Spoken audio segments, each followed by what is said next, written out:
जय हिंद बच्चों, आप सभी का हमारे YouTube चैनल में बहुत बहुत स्वागत है। बच्चों, ये आज का पार्ट 2 है रासायनिक अभिक्रिया एवं समीकरण का। आज हम पढ़ने वाले हैं रासायनिक समीकरण और हम पढ़ेंगे रासायनिक समीकरण का संतुलीकरण और पढ़ेंगे रासायनिक समीकरण लिखना सीखेंगे आज, और सीखेंगे संतुलित रासायनिकरण समीकरण का महत्व और सीखेंगे इस प्रकार से रासायनिक समीकरण को संतुलित करना। तो शुरू करते हैं रासायनिक समीकरण। ठीक है, तो हमने बच्चों कल क्रियाकलाप 1.1 में देखा था कि जब ऑक्सीजन की उपस्थिति में मैग्नीशियम रिबन का क्या कराते थे, दहन कराते थे, तो हमारा क्या प्राप्त हुआ था, मैग्नीशियम ऑक्साइड प्राप्त हुआ था। तो इसको क्या किया हमने, वाक्य के रूप में अगर लिखना चाहेंगे तो ये बहुत लंबा हो जाता है। ठीक है, अगर इसको हम लिखें कि सबसे पहले हमने मैग्नीशियम को लिया, मैग्नीशियम को लेने के बाद उसको ऑक्सीजन की उपस्थिति में फिर उसको जलाया, तो ये थोड़ा लंबा हो जाएगा। तो इसको हमें शॉर्ट फॉर्म में लिखने के लिए, ठीक है, इस जो रासायनिक अभिक्रिया हुई थी क्रियाकलाप 1.1, ठीक है, देख लेते हैं क्रियाकलाप 1। ये है क्रियाकलाप 1.1। ठीक है, इसको हमने कल जाना था वीडियो के माध्यम से कि कैसे यह अभिक्रिया होती है। ठीक है, तो हमने पूरा प्रोसेस कल दिखाया था कि इसका जो है कैसे होता है। ठीक है, इस वीडियो के माध्यम से।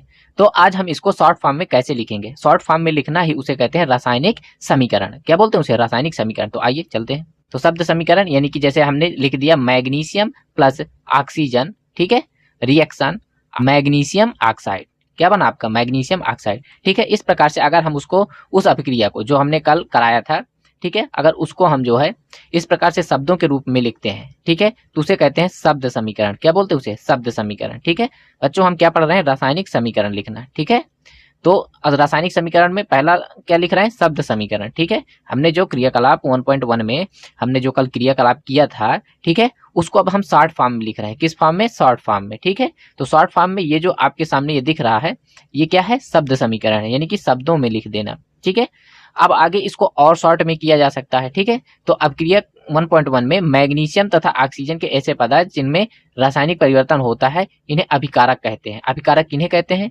जिन पदार्थों का परिवर्तन होता है। किन पदार्थों का परिवर्तन होता है, मैग्नीशियम और ऑक्सीजन का। ठीक है, तो मैग्नीशियम और ऑक्सीजन जब मिल करके क्या बनाया आपका, मैग्नीशियम ऑक्साइड बनाया। ठीक है, तो परिवर्तन किनका हुआ, मैग्नीशियम का हुआ और ऑक्सीजन का हुआ। किसमें हुआ, मैग्नीशियम ऑक्साइड में हुआ।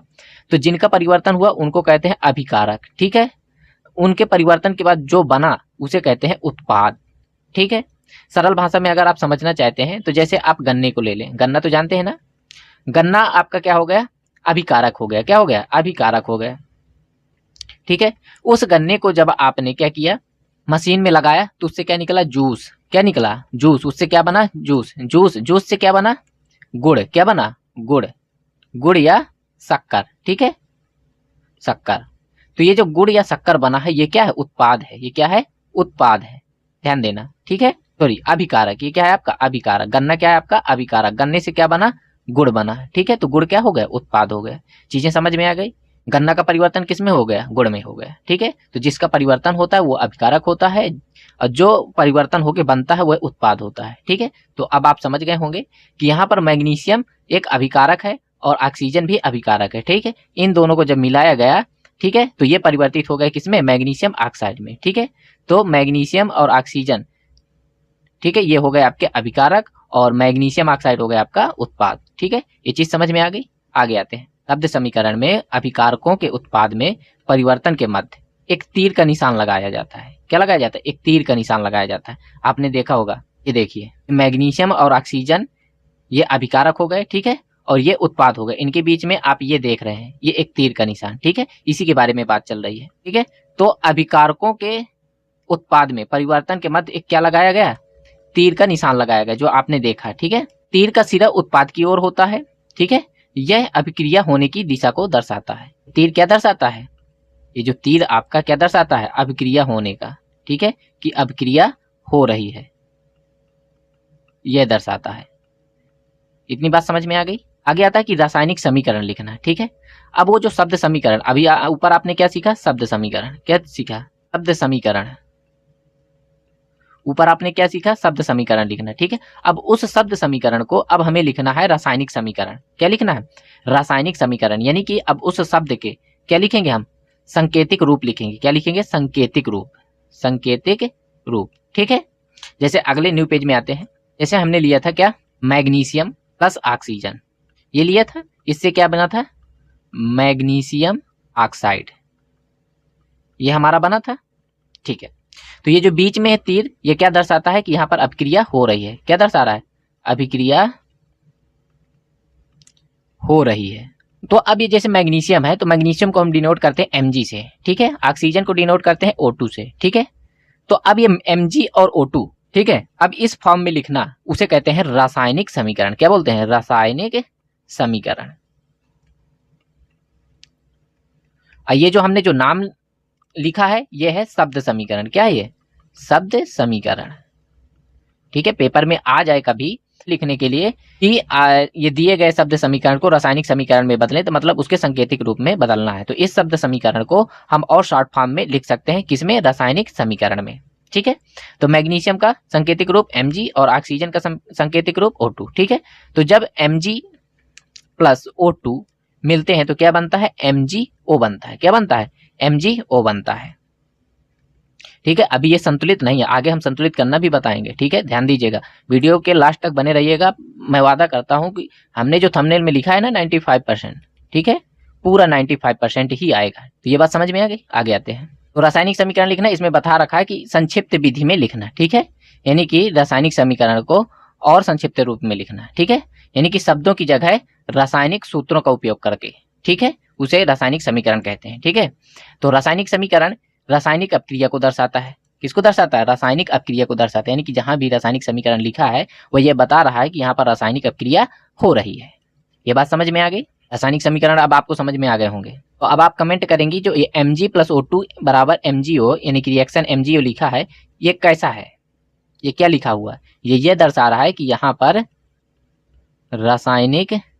रासायनिक विक्रिया हो रही है, ठीक है। ये जो आपका रासायनिक सूत्र है ये बता रहा है कि यहाँ पर रासायनिक अपक्रिया हो रही है। ये जो तीर का चिन्ह है यही बताता है कि यहाँ पर ये जो क्या बना है? उत्पाद बना है। क्या बना है? उत्पाद बना है। और Mg और O2 क्या है? ये अभिकारक है। क्या है? अभिकारक है। अब आपको क्या करना है कि तीर के निशान के बाईं और दाईं ओर, ठीक है, ये तीर का निशान है, ठीक है, इसके ये है आपका बायां ओर यानी कि लेफ्ट हैंड साइड, ये है आपका राइट हैंड साइड, ठीक है। तो तीर के बाईं और दाईं ओर तत्वों के परमाणु की संख्या की क्या करना है? हमें गिनती करना है और गिनती करके तुलना करनी है। क्या दोनों तरफ तत्वों के परमाणुओं की संख्या समान है? चलो आओ देखते हैं। यहां पर देखते हैं Mg कितने हैं? 1 है। Mg की संख्या कितनी है? 1, ठीक है। यहाँ पर देखते हैं Mg की संख्या कितनी है? 1। यहाँ पर ऑक्सीजन 2 है। यहाँ पर ऑक्सीजन कितना है? 1 है, ठीक है। तो यहाँ पर क्या है? हमने पाया कि यहाँ पर इनकी संख्या समान नहीं है, ठीक है। यदि है, ठीक है, आगे कह रहा है यदि है तो समीकरण संतुलित है। तो यहाँ पर नहीं है ना बराबर, Mg तो बराबर है लेकिन ऑक्सीजन बराबर नहीं है, जबकि प्रत्येक परमाणु संख्या क्या होनी चाहिए? बराबर होनी चाहिए प्रत्येक तत्व की।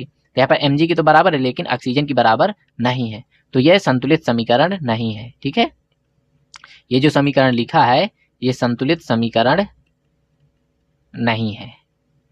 इतनी बात समझ में आ गई?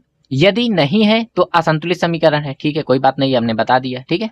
क्योंकि समीकरण के दोनों ओर की जो द्रव्यमान बराबर नहीं है, ठीक है, द्रव्यमान संख्या इनकी क्या है? बराबर नहीं है। कि किसी अभिक्रिया का ऐसा समीकरण कैसा समीकरण कहलाता है? ढांचा समीकरण कहलाता है, ठीक है। कैसा समीकरण कहलाता है? ढांचा समीकरण। तो अब ये कौन सा समीकरण है आपका? ढांचा समीकरण है। ढांचा समीकरण, ध्यान से नोट करते रहिएगा, ठीक है। ऊपर हमने सबसे पहले क्या पढ़ा? शब्द समीकरण, ठीक है, शब्द समीकरण पढ़ा, ठीक है। फिर इसके बाद हमने पढ़ा अभिकारक, क्या पढ़ा? अभिकारक पढ़ा। फिर इसके बाद उत्पाद पढ़ा, ठीक है, रासायनिक समीकरण पढ़ा, ठीक है। अब हम पढ़ रहे हैं ढांचा समीकरण। क्या पढ़ा हमने? ढांचा समीकरण। तो इस प्रकार से जो असंतुलित अभिक्रिया का जो समीकरण लिखा होता है वह कैसा होता है? ढांचा समीकरण होता है। ध्यान से इसको नोट कर लीजिएगा कहीं पर, ठीक है। कभी कभी आ जाता है कि मैग्नीशियम और ऑक्सीजन का ढांचा समीकरण लिखे, तो वहां पर आपको कौन सा ढांचा समीकरण लिखना है, ठीक है। ढांचा समीकरण संतुलित नहीं होता है, ध्यान रखिएगा। इस प्रकार समीकरण मैग्नीशियम के वायु के जलने से एक ढांचा समीकरण प्राप्त हुआ है। ये कैसा समीकरण प्राप्त हुआ? ढांचा समीकरण प्राप्त हुआ, ठीक है। अब इसको क्या करेंगे? हम संतुलित करेंगे। ये संतुलित नहीं है ना, ठीक है। अब इसको हम क्या करेंगे? संतुलित करेंगे, ठीक है। तो संतुलित करने के महत्व भी पढ़ेंगे, ठीक है। अब हम पढ़ेंगे संतुलित रासायनिक समीकरण, ठीक है, उसका महत्व क्या है, ठीक है, उसको संतुलित कैसे करेंगे, अब इसके बारे में हम पढ़ेंगे, ठीक है। तो आपको जो है द्रव्यमान संरक्षण का नियम स्मरण करना होगा, जो कि आपने कक्षा 9वीं में पढ़ रखा है। और हमने विधिवत पढ़ाया, ऑफलाइन क्लास में पढ़ाया है, ठीक है, ऑनलाइन क्लास में भी पढ़ाया है। कक्षा 9 में आपको क्या पढ़ना है? द्रव्यमान संरक्षण का नियम पढ़ना है, ठीक है। द्रव्यमान संरक्षण का नियम क्या कहता है कि किसी भी रासायनिक अपक्रिया में द्रव्यमान का ना तो निर्माण होता है ना ही विनाश होता है, यानी कि जितना द्रव्यमान है अभिकारक में उतना ही उत्पाद में भी रहेगा, ठीक है। यानी कि उनके द्रव्यमान को ना तो निर्माण किया जा सकता ना ही उसका विनाश किया जा सकता। चीजें समझ में आई? मान लो कि 5 kg की मैग्नीशियम है, ठीक है, मैग्नीशियम को ही लेके चल रहे हैं अभी, ठीक है, क्योंकि वही अपक्रिया हमें मिली है। तो मान लो 5 kg आपकी क्या है? मैग्नीशियम है, तो ये 5 kg ही रहेगी, यानी कि इसके द्रव्यमान में कोई परिवर्तन नहीं होने वाला है, ठीक है। अभिकारक में अगर 5 kg है तो उत्पाद में भी 5 kg ही रहेगी, ठीक है। ये बात समझ में आ गई? ठीक है। दूसरे शब्दों में कहें तो रासायनिक अपक्रिया के पहले एवं उसके पश्चात, ठीक है, यानी कि रासायनिक अपक्रिया होने के पहले और होने के बाद परमाणुओं की संख्या समान रहती है, ठीक है, वही जो हम समझा रहे थे वही चीज, ठीक है। इसलिए हमें कंकाली समीकरण को संतुलित समीकरण करना आवश्यक है। अच्छा, एक शब्द और आया, कंकाली समीकरण, ठीक है, शब्दों को ध्यान देते रहिएगा। ऊपर आपने पढ़ा ढांचा समीकरण, क्या पढ़ा? ढांचा समीकरण, ठीक है, और यहां पर आया कंकाली समीकरण, ठीक है, कंकाली समीकरण, ढांचा समीकरण और कंकाली समीकरण, ठीक है, ये दोनों एक ही चीज है। क्या है? दोनों एक ही चीज है। ढांचा समीकरण और कंकाली समीकरण दोनों एक ही चीज है, ठीक है, इसमें कंफ्यूज नहीं होइएगा। क्या रासायनिक समीकरण 1.2 संतुलित है? आइए हम रासायनिक समीकरण को चरणबद्ध संतुलित करना सीखेंगे। रासायनिक समीकरण 1.2 ये है, ठीक है। तो इसमें आपने देखा कि यह संतुलित नहीं है, ये आपने जाना, ठीक है। अब क्रियाकलाप 1.3 के शब्द समीकरण को इस प्रकार दर्शाया जाता है, ठीक है। किसको? क्रियाकलाप 1.3। आइए क्रियाकलाप 1.3 दिखाते हैं। बच्चों हम एनसीईआरटी के एक एक शब्द पढ़ेंगे और एक एक शब्द पढ़ाएंगे और समझाएंगे, ठीक है। ये थोड़ा सा कठिन रहती है बुक, मानते हैं, ठीक है। हम उस तरह भी पढ़ा सकते हैं कि नोट्स लाएं, ठीक है, और आपको पॉइंट टू पॉइंट पढ़ा करके निकल जाएं। लेकिन बच्चों एनसीईआरटी पढ़ना बहुत जरूरी है, क्योंकि ये आपके आगे चल के कॉम्पिटेटिव एग्जाम में सीधे सेम टू सेम क्वेश्चन यहां से पूछ लिए जाते हैं, कोई चेंजेस नहीं मिलता। फिर आपको बाद में यही चीजें पढ़नी पड़ेंगी, इसलिए आप अभी से इसी को पढ़िए और यहीं से आपका यूपी बोर्ड का जो है एग्जाम भी बनता है, ठीक है। तो इसी को ही पढ़ें, क्यों इधर उधर की बुकों को पढ़ें। हमें देखना है क्रियाकलाप 1.3 का शब्द समीकरण, ठीक है। तो क्रियाकलाप 1.3 का जो आपका जो हमने प्रयोग कल किया था पहले पार्ट में, ठीक है, तो उसमें था कि हमने जिंक के कुछ टुकड़े लिए थे और सल्फ्यूरिक अम्ल मिलाया था, जिससे हमें जिंक सल्फेट और हाइड्रोजन गैस मिली थी, ठीक है। तो शब्द समीकरण उसका लिखना था, तो हमने जिंक की, सल्फ्यूरिक अम्ल, उसका नाम लिखा, ठीक है, यानी कि उनके नाम लिखना है स्पष्ट, ठीक है। फिर ये रिएक्शन हुआ, ठीक है, रिएक्शन होने के बाद क्या बना? जिंक सल्फेट बना और हाइड्रोजन गैस बन गई। ये बात समझ में आ गई, ठीक। अब इसको, ये जो शब्द समीकरण है, इसको आप रासायनिक समीकरण में दर्शाना है, ठीक है। तो उनके संकेतिक रूप, तो जिंक को Zn से मतलब डिनोट करते हैं, सल्फ्यूरिक अम्ल को H2SO4 लिखते हैं और जिंक सल्फेट को ZnSO4 और हाइड्रोजन को H2, ठीक है। तो ये आपका संकेतिक रूप में बदल गया, ठीक है। अब ये हो गया का आपका रासायनिक समीकरण लिख गया। ये बात समझ में आ गई, ठीक है। इस प्रकार से रासायनिक समीकरण, ये बच्चों आपको याद रखना पड़ेगा। क्या करना पड़ेगा? याद रखना पड़ेगा। आगे हम आपको ये भी बताएंगे, कल हम एक वीडियो और बना देंगे किस चीज का, कि आखिर ये Mg और ऑक्सीजन, ठीक है, ये जब Mg और ऑक्सीजन जब मिलते हैं तो MgO ही क्यों बनता है, ठीक है। अभी आज तो समय नहीं है, ठीक है, वीडियो लंबा हो जाएगा, वैसे 25-30 मिनट अभी हो ही चुके हैं समथिंग। ये आखिर MgO ही क्यों बनता है? यहाँ पर आपने जिंक मिलाया और H2SO4, ठीक है, ये मिलाया तो ZnSO4 क्यों बना, ठीक है। तो इसको हम कल हम एक वीडियो और अपलोड कर देंगे, नेक्स्ट वीडियो में आपको हम बता देंगे कि आखिर ऐसा क्यों होता है, ठीक है। वैसे अगर आपने पढ़ा होगा तो आपको मालूम होगा, 9th क्लास करके आए तो हम यही मानेंगे कि आपको आता है, ठीक है। तो आइए समीकरण में जो है तीर के निशान के दोनों ओर तत्वों के परमाणुओं की संख्या की तुलना करते हैं, ठीक है। हम क्या सीख रहे हैं? संतुलित करना सीख रहे हैं, संतुलित करना सीख रहे हैं। क्या सीख रहे हैं? संतुलित करना, रासायनिक समीकरण। तो इसमें से देखते हैं कि Zn की संख्या कितनी है? 1। यहाँ भी Zn की संख्या कितनी है? 1। H2 की संख्या 2, यहाँ भी H2 की संख्या 2, S की संख्या 1, S की संख्या 1, O4 O4, यानी कि यहाँ पर सभी बराबर है, ठीक है। तो कह सकते हैं कि ये जो अपक्रिया है एक संतुलित अपक्रिया है। कैसी अपक्रिया है? संतुलित अपक्रिया है। ये बात समझ में आ गई? चलिए अब नेक्स्ट को देखते हैं। ये तो हम पता कर लिए कि ये संतुलित अपक्रिया है। चलिए चलते हैं फिर नेक्स्ट पेज में। ये वही चीज दर्शाया गया है, ठीक है, इस प्रकार से सारणी बना करके। कि जो अभिकारकों में परमाणुओं की संख्या, ठीक है, Zn, यानी कि जितने तत्व अभिकारक के रहेंगे उतने ही तत्व उत्पाद के रहेंगे, ठीक है। अगर हमने अभिकारक में Zn लिया है, H2 लिया है, S लिया है, O4 लिया है, तो आपको यहाँ पर Zn मिलेगा, S मिलेगा, O4 मिलेगा और H2 मिलेगा, ठीक है। यानी कि हाइड्रोजन संख्या घटती बढ़ती हो सकती है, लेकिन आपका हाइड्रोजन इधर, अगर इधर है हाइड्रोजन तो इधर भी हाइड्रोजन रहेगा, ठीक है। ऐसा नहीं है कि यहाँ पर Zn है तो यहाँ आपको Cl मिल जाएगा और यहाँ पर Cl कहीं दिया भी नहीं गया, ठीक है, ऐसा नहीं होगा, ठीक है। जितने अभिकारक में तत्व होंगे उतने ही उत्पाद में होंगे, बाकी तत्वों की परमाणु संख्या ऊपर नीचे हो सकती है, ठीक है। लेकिन जितने तत्व अभिकारक में होंगे, जो तत्व अभिकारक में होंगे वही तत्व आपके उत्पाद में भी होंगे। तो यहाँ तक आपका कंफ्यूजन क्लियर हो गया। तो इसमें वही चीज बताया है कि देखो यहाँ पर Zn की संख्या अभिकारकों में कितनी है, 1, उत्पादों में भी कितनी है, 1, हाइड्रोजन अभिकारक में कितने हैं, 2, ठीक है। हाइड्रोजन अभिकारक में कितने हैं, 2, ठीक है। और उत्पाद में कितने हैं, वहां भी 2 हैं, ठीक है। सल्फर 1 है, कहाँ, अभिकारकों में, और उत्पाद में भी 1 है, ठीक है। ऑक्सीजन 4 हैं, तो 4 हैं अभिकारकों में और उत्पाद में कितने हैं, 4, तो उत्पाद में भी 4, यानी कि यह LHS बराबर RHS, LHS बराबर RHS, ठीक है। तो यह संतुलित अभिक्रिया है। कैसी है, संतुलित अभिक्रिया, ठीक है बच्चा, यहां तक समझ में आ गया। जो भी ना समझ में आए तो हम नंबर दे रखे हैं 9648322190, इस पर आपको संपर्क करना है, क्या, व्हाट्सएप, और कहीं नहीं, ठीक है, व्हाट्सएप में केवल। आइए नेक्स्ट आते हैं। ये तो हमें संतुलित मिल गई अपक्रिया, अब असंतुलित को ढूंढते हैं। अब हम देखते हैं आयरन और H2O, इसकी अपक्रिया। तो आयरन और जल की जब अपक्रिया कराते हैं तो क्या बनता है, आयरन ऑक्साइड और हाइड्रोजन गैस निकलती है। इसको देखते हैं ये संतुलित है या असंतुलित है। तो देखो इसमें से अगर आप देखना चाहते हैं, अब हम यहाँ पॉइंट पढ़ लेते हैं, रासायनिक समीकरण को संतुलित करने के प्रमुख बिंदु, ठीक है। तो पहला चरण है कि सबसे पहले आपको क्या करना है, एक कंकाली समीकरण को चुनना है, ठीक है। क्या करना है, चुनना है, ठीक है।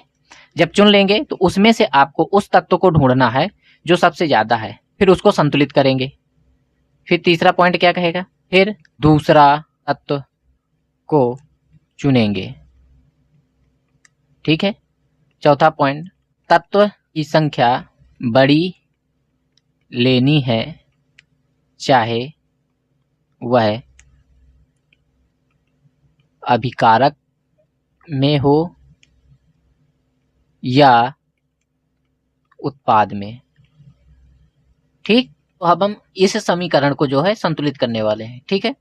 तो हमने यहाँ पर हमने पढ़ा जो है, हमने पॉइंट क्लियर किया कि एक कंकाली समीकरण चुनना है, ठीक है। तो हमने कौन सा कंकाली समीकरण चूज किया, हमने ये वाला Fe3H2O reaction Fe3O4 plus H2, ये वाला हमने समीकरण चूज किया, ठीक है। इसके बाद सबसे बड़ी संख्या वाला तत्व को हमें चुनेंगे, ठीक है। तो सबसे बड़ी संख्या वाला हम तत्व चुनेंगे। कौन सा है इसमें सबसे बड़ी संख्या वाला तत्व, तो यहाँ पर सबसे बड़ी संख्या आपको कहाँ दिख रही है, ये दिख रही है O4, ठीक है, ये वाला।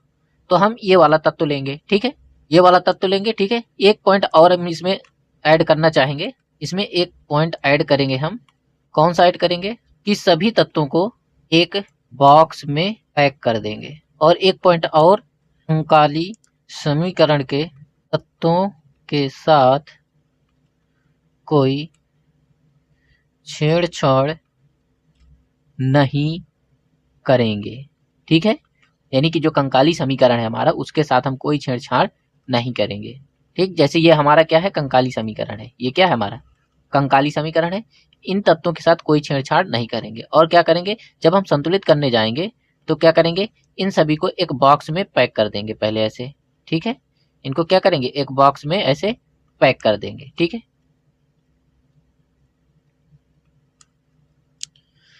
तो आइए नए पेज में इसको समझते हैं। यहाँ पर लेते हैं हम, तो Fe प्लस H2O, ठीक है, इसके साथ हमें रिएक्शन कराना है। तो क्या बनता है हमारा, Fe3O4 प्लस H2 गैस, ठीक है। तो अब हमने ये पूरा समीकरण लिख लिया, ठीक है। ये कैसा समीकरण है, कंकाली रासायनिक समीकरण है, ठीक है।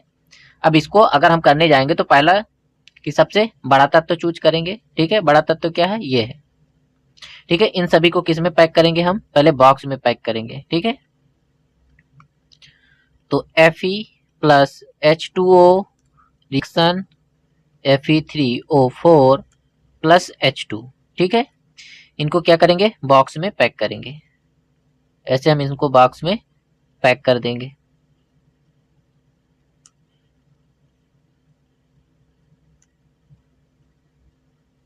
ठीक है, ये बॉक्स के अंदर वाले तत्वों में हमें कोई छेड़छाड़ नहीं करनी, जो भी गुणा भाग करना है इस बॉक्स के हमें बाहर ही करना है।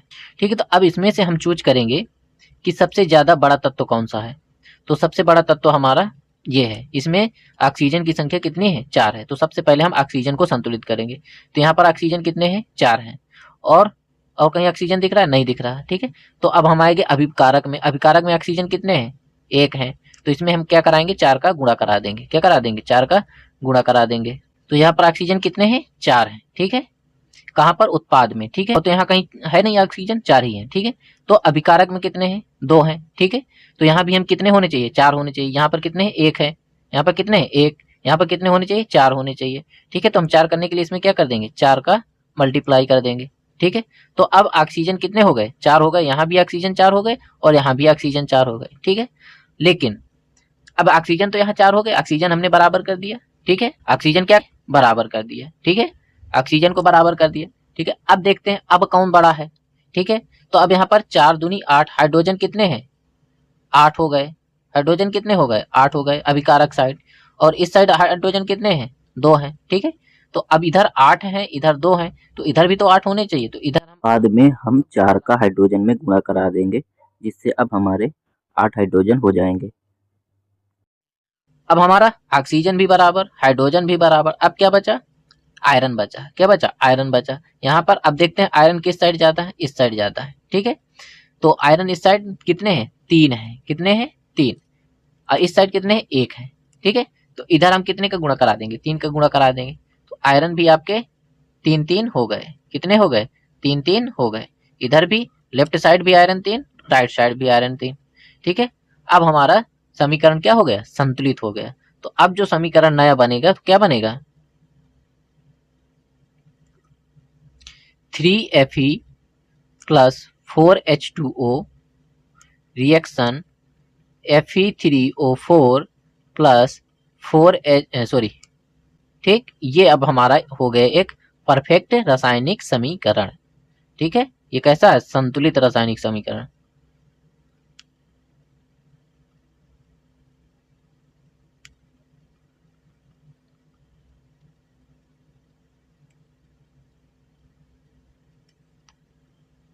समझ में आया, ठीक है, समझ में आ गया होगा।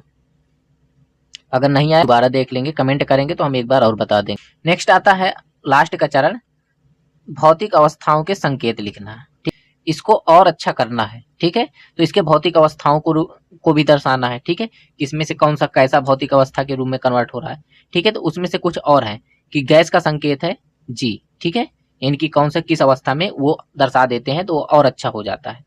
ठीक है, द्रव को हम L से दर्शा देते हैं, जलीय विलयन को हम AQ से दर्शा देते हैं, ठोस को हम S से दर्शा देते हैं। ठीक है, तो जो अब देखिए आपका ये जो आयरन है कैसा था, ठोस था। आयरन कैसा था, ठोस था, क्योंकि इसमें क्या लिखा है, S। ठीक है, S का मतलब ठोस। ठीक है, अब यहाँ पर H2O यानी कि जल, लेकिन यहाँ पर क्या लिखा है, G। और G का मतलब क्या है, गैस। G का मतलब क्या है, ठीक है, तो यानी कि H2O जो यहाँ पर लिखा है इसके बगल में G लिया है, G लिखा है, तो इसका मतलब ये है कि जो जल है आपका वो भाप के रूप में लिया गया है। किसके रूप में लिया गया है, भाषा लिख दिया, भाप के रूप में। ठीक है, ये जो जल है आपका किसके रूप में यहाँ लिया गया है, भाप के रूप में। ठीक है, इसके बाद ये जो Fe3O4 बना वो किस रूप में बना, एक सॉलिड के रूप में यानी कि ठोस बना। ठीक है, जो हाइड्रोजन गैस निकली वो किस रूप में, गैस। ठीक है, आप समझ में आ गए। यानी कि इस समीकरण को भौतिक अवस्थाओं के संकेत में लिख करके और भी क्लियर बता दिया कि कौन सा कैसा आपका तत्व है। ठीक, इसका मतलब ये है।